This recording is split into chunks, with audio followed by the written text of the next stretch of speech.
마태복음 2장 1절부터 해서 15절까지 말씀. 헤로드 왕 때에 예수께서 유대 베들레헴에서 나시매 동방으로부터 박사들이 예루살렘에 이르러 말하되 유대인의 왕으로 나시니가 어디 계시냐? 우리가 동방에서 그의 별을 보고 그에게 경배하러 왔노라. 하니 헤로드 왕과 온 예루살렘이 듣고 소동한지라. 왕이 모든 대제사장과 백성의 서기관들을 모아 그리스도가 어디서 나겠느냐?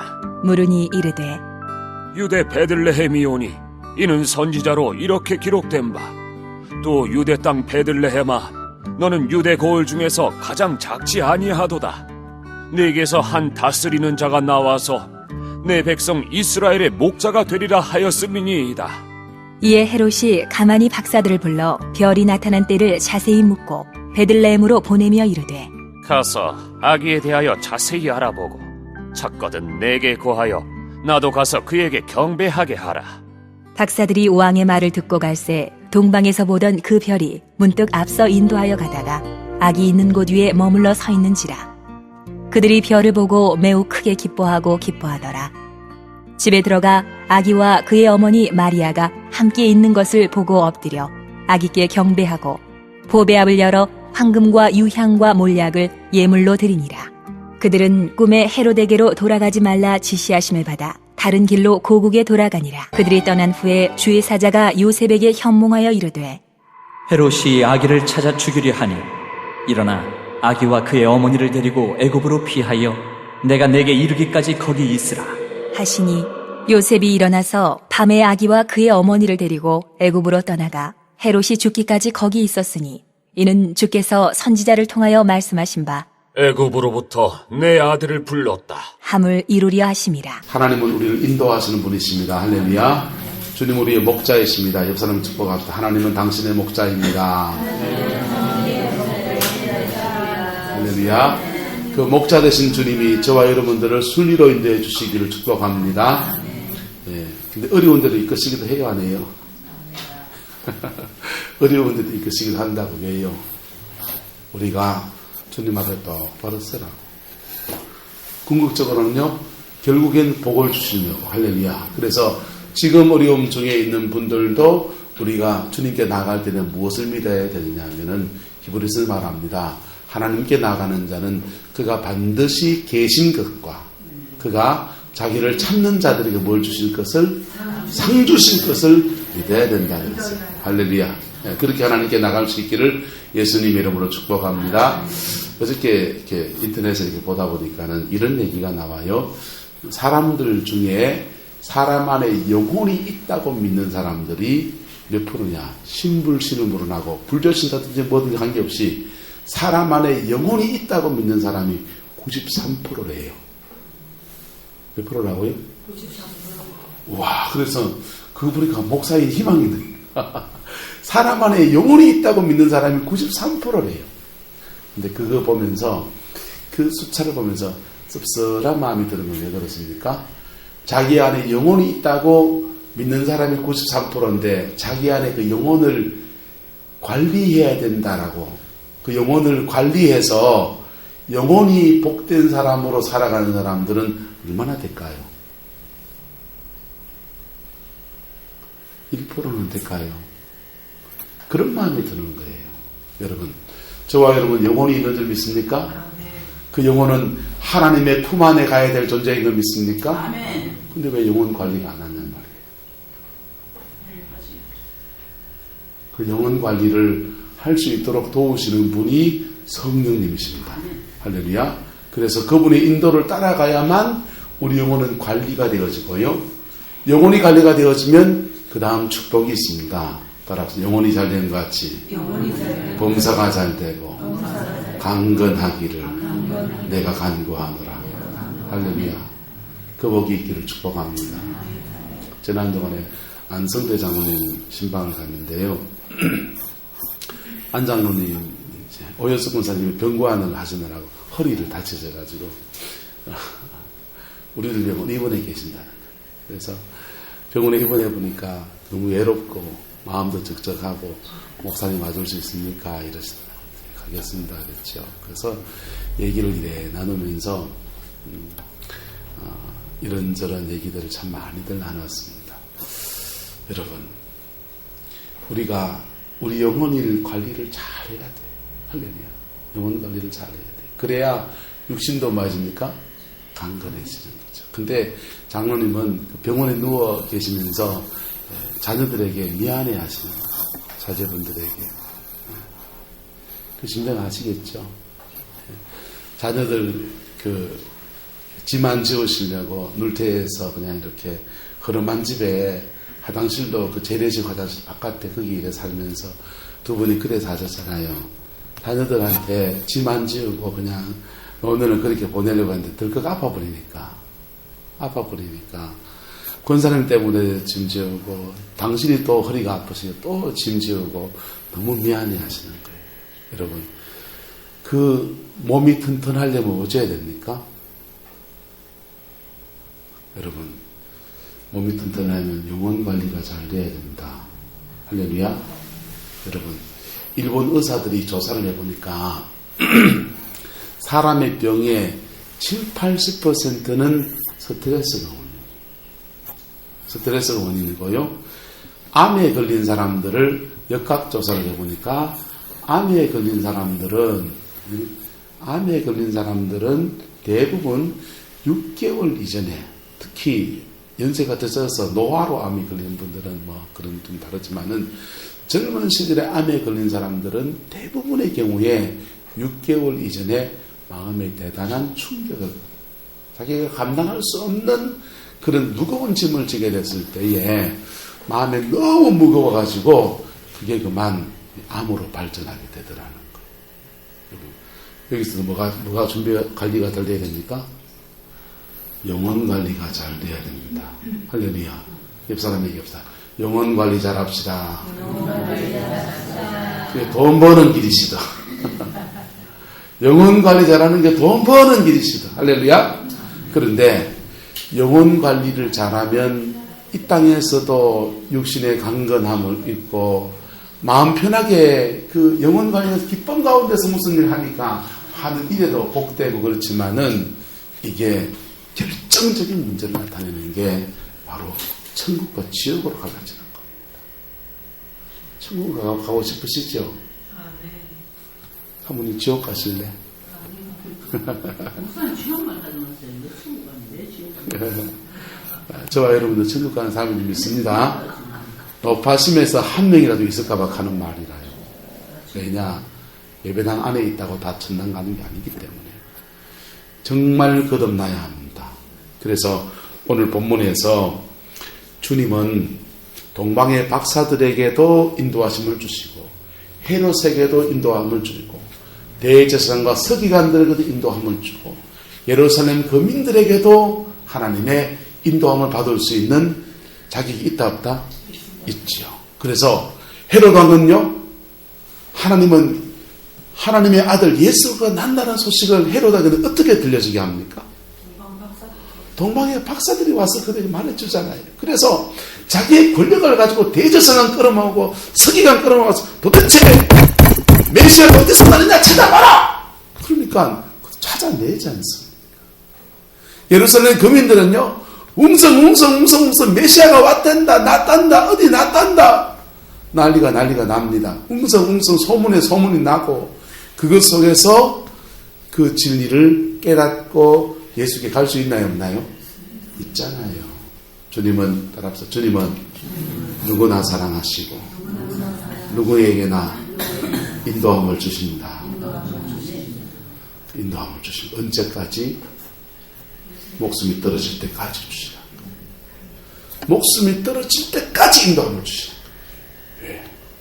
목숨 떨어지고 난 뒤에는 인도함은 없어요. 목숨이 떨어질 때까지 인도함을 주시는 거예요. 그 인도함을 받으면 누구에게로 안내해 줍니까?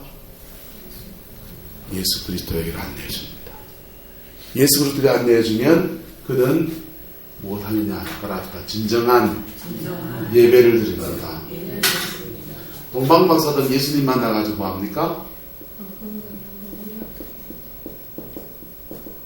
예물 드린 게 문제가 아니고 예배했어요.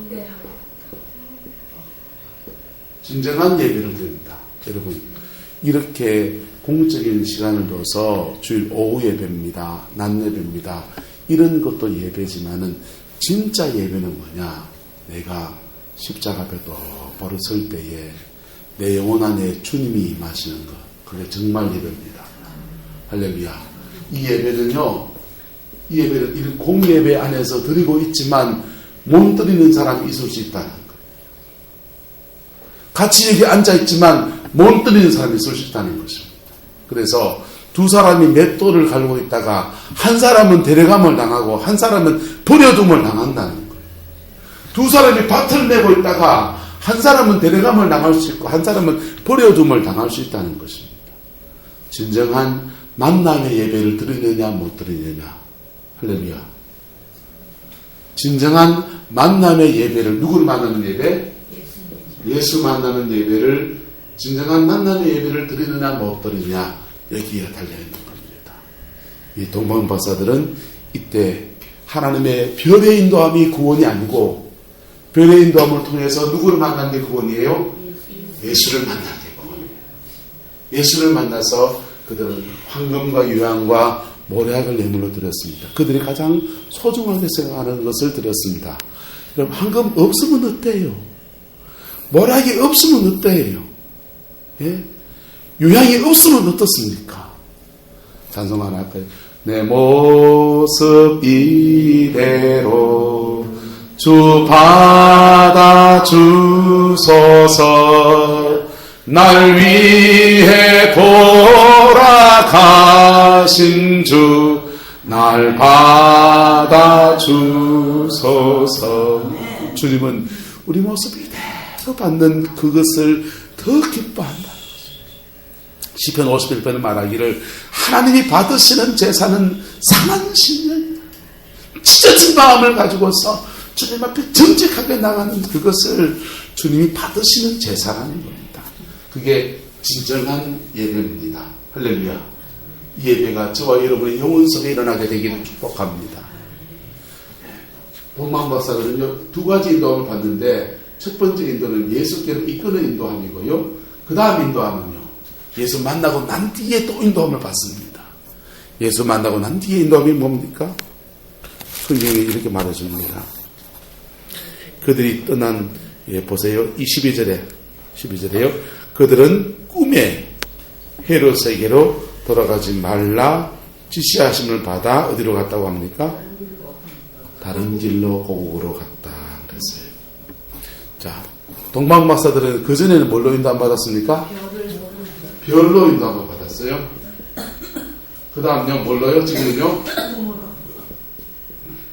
꿈으로 인도함. 차이를 아시겠습니까? 별은요, 바깥에 있는 거요. 꿈은요, 내 안에 있는 겁니다. 우리 주님은요, 우리 거듭난 때부터 우리 속에서 말씀하시기 시작합니다. 말씀을 읽을 때 우리 속에서 깨닫게 하시고, 잠을 잘 때 우리 속의 생각 속에 우리의 잠재의식과 무의식 속에서 말씀해 주기 시작합니다. 그래서 꿈으로 말하는 거예요. 여러분, 주님의 인도함을 받을 수 있길 축복합니다. 그것이 동방박사에게는 두 번째 인도함은요, 그들을 안전하게 지키시는 은혜예요. 예, 주님의 보호하심 속에 무사히 고국으로 돌아갈 수 있는 그런 은혜였습니다. 자, 이런 인도함을 또 받는 사람이 있습니다. 13절에 주의 사자가 누구에게 현몽했습니까? 요셉에게 뭐 했습니까? 예, 환상을 봤단 말입니까? 뭐 했단 말입니까? 꿈 꿨다 그러잖아요. 꿈에 현몽해서 말하기를 헤롯이 아기를 죽이려 하니 일어나 아기와 그의 어머니를 데리고 애국으로 피하여 내가 내게 이르기까지 거기 있으라 이랬습니다. 그래서 요셉이 마리아와 함께 아내와 함께 어린 예수님을 데리고 애국까지 피해서 떠나갑니다. 여기도 뭐예요? 인도하심이에요. 할렐루야. 우리는 주님의 인도하심을 받아야 된다는 겁니다. 첫 번째 인도하심의 은혜는 예수께로 이끄시는 은혜. 할렐루야. 그리고 예수께로 이끌었을 때 뭐 한다고요? 진정한 예배를 드린다. 진정한 예배를 드리고 진정한 예배를 드릴 때 성령은 우리 안에 어떻게 하시고요? 들어오시고. 이것을 예수님은 니고데모에게 말하기를 사람의 물과 성령으로 거듭나지 않고는 결코 천국에 들어갈 수 없다. 볼 수 없다 그랬어요. 할렐루야.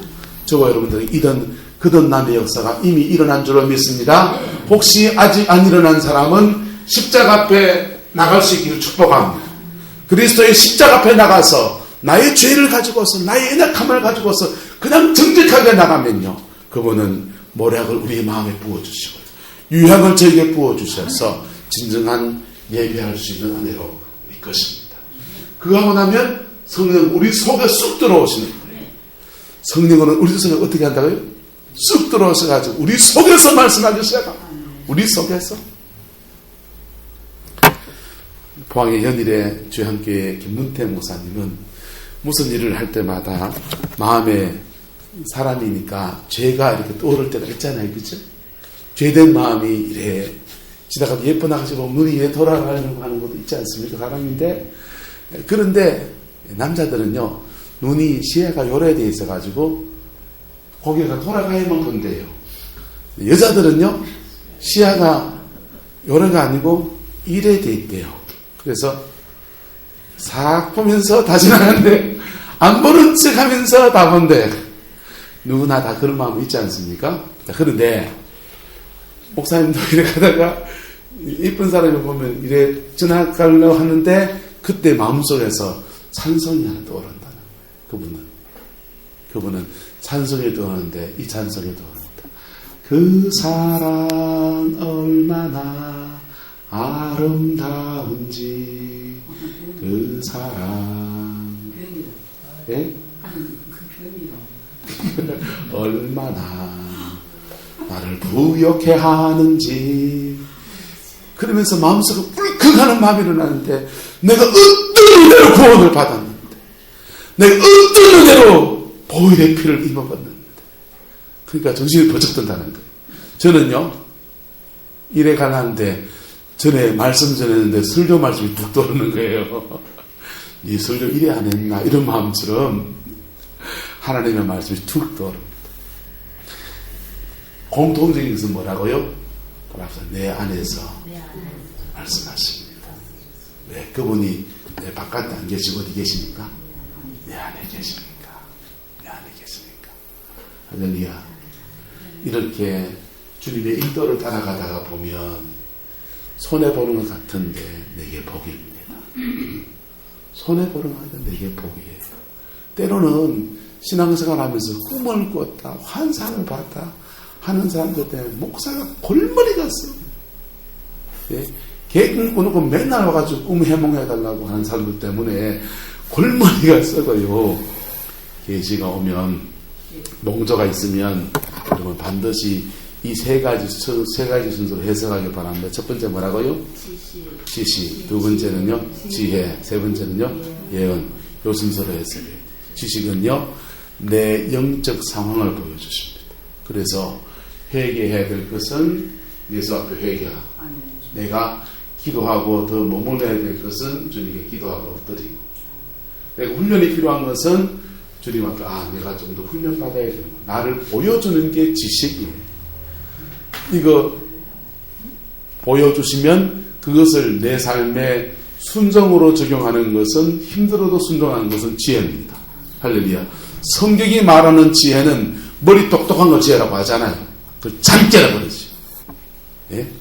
사람이 큰 머리를 써야지 잔대가를 너무 그러면 안 돼요. 예? 성경이 말하는 지혜는 오직하지만 주님의 말씀하시면 그 말씀에 머물러 순종하는 게 지혜입니다. 할렐루야. 두 번째 지혜예요. 세 번째는요, 그렇게 하면, 이 두 가지를 하면요, 지식과 지혜를 하면 그리스도 안에 사람이 머물게 됩니다. 함부로 나돌아다니지 않고 그리스도 안에 머물게 돼요. 그리스도 안에 있으면 항상 하나님은 축복하시고, 그리고 또 그 속에서 하나님이 새로운 이끄심을 허락하시는데 그게 예언의 영역이에요. 그래서 이 순서로 해석해 나가면 여러분의 삶에 복이 있을 것입니다. 그런데 우리가 기도하면서 하나님을 끄끌 날 때가 있어요, 없어요? 있잖아요. 하나님을 끄끌려고 한다. 막 고집시키면은 하나님은 허락하실까요, 안 하실까요?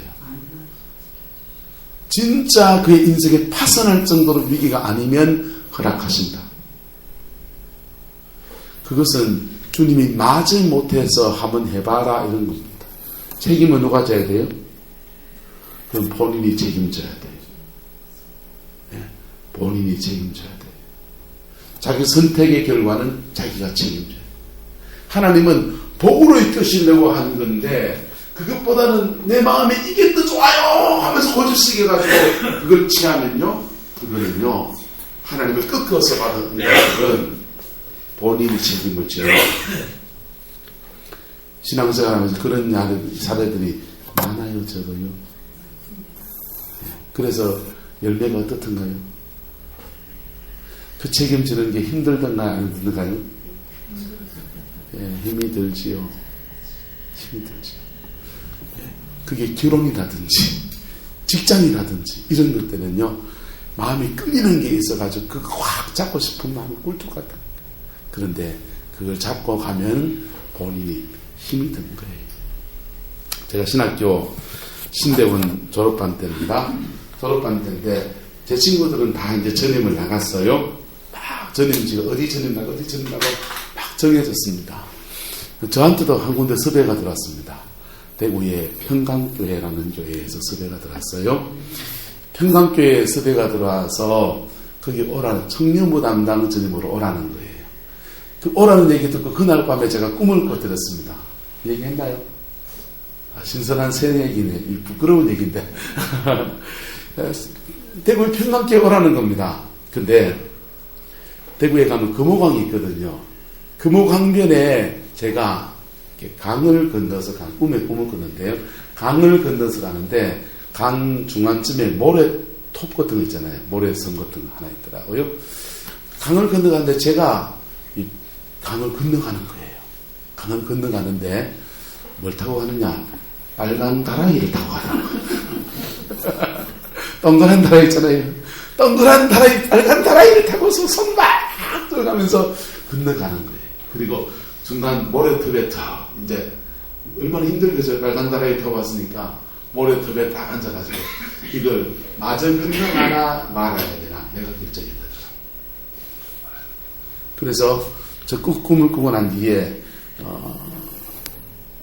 대구 평강교회 제가 가는 걸 해석했어요? 안 가는 걸 해석했겠어요? 여러분들 같으면 가는 걸 해석해야 됩니까? 안 가는 걸 해야 됩니까? 안 가야지요. 그건 안 가는 게 맞아요. 가면 니 고생한다 이 말이거든요. 예. 정상도 자기 역량이 돼가지고 배를 타고 노를 저 이래 가야 되잖아요. 빨간 다라이 타고 갔으니까 능력은 짜치는데 한다는 거니까. 근데 저는 거기 가고 싶은 거예요. 왜요? 대구 평강교회가 교인 1000명입니다. 교인 1000명이고 저는 청년부 사역에 로망 꿈이 있었어요. 하고 싶은 거였어요. 정말 하고 싶은 건데 거기 교회에서 요구하는 수준이 꽤 높은 수준을 요구했어요. 제가 할 수 있는 것보다. 지금쯤 가면은 잘할 것 같아요. 그때는 너무 부족했으니까. 그래서 어쨌든 그 꿈에서 하나님 못 먹어도 곱니다 했습니다. 깨가지고 못 먹어도 곱니다. 그래서 간다고 응답을 했습니다. 가가지고요 1년 동안 엄청 고생했잖아요. 그래 안 하는 거지. 엄청 고생했죠. 그때 이후로 제가 마음속에 새긴 게 있습니다. 그때 이후로 제가 마음속에 새긴 것은 그때 제 마음에 결정을 내린 게 이겁니다. 한번 따라합시다. 하나님의 인도하심은 네 박자보다 두 박자 늦다. 스스로 제게 스스로 암시를 합니다. 인생의 어떤 고비를 지날 때마다 힘든 시간대마다 내가 서두르지 말자. 하나님의 인도하심은 내가 계획하고 꿈꾸는 것보다 두 박자 늦다. 그 뒤로요 두 박자 늦는 것을 기다리는 것을 해보니까요 그 다음에 또 무슨 일이 그 1년 동안 있으면서 너무 힘들어가지고 하나님 딴 데 가야 되겠는데 막 그러는데요 전에 1년하고 어디 가려니까 하니까 참 그 시기 한 거예요. 그래가지고 이제 고민을 하다가 김천에 천성기도원에 가서 한 주간 이제 주사님이랑 같이 가서 기도하고서는 이제 시간을 보내고 왔어요. 이거는 하나님이 다시 인도하셔서 부산에 부산진교에 갔죠. 가서 5년 동안 참 잘 있었어요. 그러면서 제가 그때 아는 것은 내가 성질 난다고 사표 던질 것도 아니고 하나님 앞에 좀 머무르고 기다리면은 하나님은 그 다음 걸음을 이끌어 가신다. 그래서 제가 몸으로 배운 게 2박자 늦다는 거예요. 할렐루야. 근데 우리 아내를 보니까 우리 아내는 이게 돌다리 두드리 보고 청진기 대 보고 한차전거사에 건너가고 영영건사에 건너가고 옥승건사에 건너가고 그리고 다 건너가고 난 뒤에 사람들이 말합니다. 야, 다 건너가고 니밖에 안 남았다. 뭐야? 이렇게 건너갔어요. 그래서 우리 아내 보고는 당신은 2박자 좀 빨리 해라 이렇게 말합니다. 여러분 사람마다 이런 차이가 있을 수 있어요? 없어요? 있지요. 그것은 그 인도함을 놓치면은 좀 고생하지만 구원의 문제는 아니에요. 그 인도함을 놓치면 좀 고생하지만은 구원의 문제는 아니에요. 그러나 예수께로 이끄시는 역사는요, 반드시 그 인도함을 받아야 되는 겁니다. 할렐루야. 네. 그리고 이 2번째 인도하심은요, 자기 몸에 훈련되어지면 누가 편하다고요? 내가 편해요. 하나님은 나보다 나를 더 잘 아시는 분이십니다. 그분의 인도하심이 여러분들에게 복이 되어지기를 주님의 이름으로 축복합니다. 오늘 이 하나님은 동방박사만 사랑한 게 아니고요, 헤로당도 사랑하시고 대제사장도 사랑하시고 서기관도 사랑하시고 예루살렘 백성도도 사랑하시고 옥순 근사님도 사랑하시고 오남선 선도 사랑하시고 오숙 근사님도 오시들만 사랑하는 게 아니고 이 원가도 사랑해 주시고 할렐루야. 오신 거다 사랑하고 한자자 근사도 사랑해 주시고 다 사랑하십니다. 할렐루야. 그 사랑으로 우리를 이끄시는 거예요. 그 사랑으로 이끌으시고 그걸 따라가면 순리로 가는 겁니다. 따라가면 순리로. 배반하면요, 자기만 고생이에요. 누구만 고생이라고요? 저만 고생이죠. 그럼 제 고생할 때에 우리 아내는 고생을 같이 안 할까요? 할까요? 같이 하죠. 예, 음알게 느껴가지고 저 아줌마가 고생하는 거예요. 내 새끼들은요, 카드는 부모 잘못 만나가지고 같이 개고생을 같이 하는 거예요. 그래서 여러분 가정의 리더가 되면 될수록, 교회의 리더가 되면 될수록 결정 하나가 신중해지는 것이지요. 할렐루야. 정확한 주의 인도하심을 따라가는 그 은혜가 저와 여러분들에게 부어지게 되기를 주님의 이름으로 축복합니다. 이것은 계시를 통해 이끄시는 것이지만은 환경을 통해서도 인도하십니다. 이를 주님이 막으시다 할 때는 어떤 것은요, 뚫고 나가야 되는 것도 있어요. 어떤 것들은요, 돌아가는 것도 있습니다. 막힐 때마다 그건 어떻게 해야 됩니까? 주님께 물어야 돼. 물어야 돼. 내 마음에 좋다고 덤벙덤벙 하다가는요, 사단의 덫에 걸립니다. 그래서 날마다 구름 기둥과 불 기둥으로 이끄시는 주님의 인도함을 따라가야 되는 겁니다. 할렐루야. 예수 믿는 사람들에게는 저는 이렇게 믿습니다. 정말 거듭난 사람들에게는 꾸준하게 평상시에 신앙의 삶을 꾸준하게 가는 사람들은 날마다 그 사람에게 주시는 인도함이 있다고 저는 믿어요. 다른 사람의 인도함을 내가 감나라 배나라 할 처지는 못되지만 적어도 제 인생의 인도함은 저는 알고 가요. 그 집사님 어디 예언사에 가는 집회 가자 하면 저는 안 간다 그래요. 말로 가면 사모님 말로 갑니까? 몰라서 가는 게 아니거든요. 내 인도하시면 내가 알거든요. 다른 사람을 통해서는 그냥 컨펌, 그냥 확인해 주는 것밖에 안 되기 때문에 별로 도움이 안 돼요. 그런데 여러분, 그래서 내 응답은 누가 받아야 된다? 내가 받아야 돼. 그리고 하나님은 각자에게 분명히 말씀하십니다. 그것을 무시하고 거절하고 그러면 주님이 삶을 통해 말하니까 운좀 따라서 누구 예언살자를 만나기도 하겠지만은 여러분, 정상적인 신앙의 삶을 사는 사람들은 주님이 그 인생에게 말씀합니다. 꿈이든지 설교를 들을 때든지 마음에 이러면 안 되는데 이런 소원이든지 어쨌든 분명히 말씀하는 것을 저는 믿습니다. 성경이 그렇게 해놨으니까 내 양은 내 음성을 듣고 각각 불러드린다 그랬으니까 그 주님의 음성을 들을 수 있길 축복합니다. 그것을 순종해서 여러분의 삶을 복으로 일구어가기를 주님의 이름으로 축복합니다. 오늘 대림절이 시작하는 첫 주간입니다. 이 한 해 이제 마감하고 2016년도 넘어갔는데 하나님 새로운 인도하심을 받는 원리들을 나누었으니까 여러분 삶 이 한 달 동안 기도하십시오. 그래서 2016년도를 끌어가신 주님의 인도하심을 받고 또 남은 생애를 끌어가시는 주님의 이끄심의 역사에 따라가는 저와 여러분 되기를 예수님의 이름으로 축복합니다. 기도하겠습니다. 사랑과 은혜가 많으신 아버지 하나님, 오늘 동방박사들을 통해서 교훈을 받습니다. 성경 말씀도 모르는 사람, 불신자들, 하지만 이 사람들도 이끄신 주님이 우리 모든 성광의 성도들도 인도하여 주시옵소서. 우리 자녀들의 삶에 복이 되는 삶으로 이끌어 주시고 우리 가정의 삶에 은혜가 되는 삶으로 이끌어 주시고 우리 죄를 사함받고 상처를 씻김받고 구원의 바늘에 드는 그 복된 걸음으로 인도하여 주시옵소서. 그 이끄심이 우리 모든 성도들의 삶에 부어지게 되기를 원하며 이 일을 방해하는 사단의 모든 권세가 예수 보혈의 능력 앞에서 끊어지게 하시고 십자가의 영광만 가득할 수 있게 축복하여 주시옵소서. 주께서 늘 함께 해주시길 원합니다. 예수님의 이름으로 축복하며 기도드리옵나이다. 아멘.